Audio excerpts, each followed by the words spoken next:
Hi hello అండి, నేను మీ doctor Harini. ఈ అమ్మాయి హిస్టరీని గమనిస్తే తినకి 22 ఇయర్స్, ఫస్ట్ ప్రెగ్నెన్సీ కన్ఫర్మ్ అయిన తర్వాత 6 వీక్స్కి మా దగ్గరకు వచ్చారు.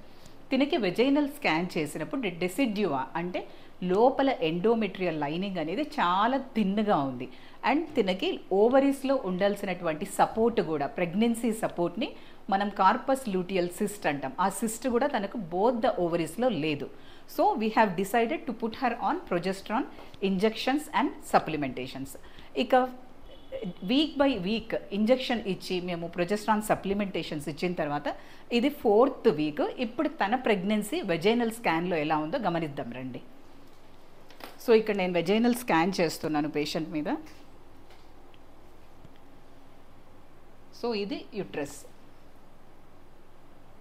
లోపల వచ్చేసి ఇది జెస్టేషనల్ శాక్, బిడ్డ సంచి. ఇది ఫీటస్, ఇది యోక్ శాక్. ఇక్కడ ఫీటస్ చూస్తున్నారు మీరు. ఇక్కడ ఇది foetal head, foetal heart beat చూడండి. We can hear the heart beat.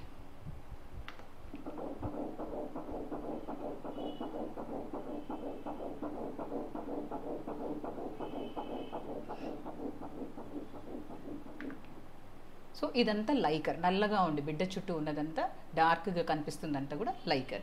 So తినకి ప్రొజెస్ట్రాన్ సప్లిమెంటేషన్స్ చాలా ఎసెన్షియల్. ఇలాంటి కేసెస్లో మనం ప్రొజెస్ట్రాన్స్ పెట్టడం వల్ల బేబీకి, ఎంబ్రియోకి సపోర్ట్ ఇచ్చిన వాళ్ళం అవుతాము. అలాగే కాకుండా మనము లోపల లైనింగ్, ఎండోమెట్రియల్ లైనింగ్ ఏదైతే ఉందో దాన్ని కూడా బాగా రిసెప్టివ్గా చేస్తాము. అండ్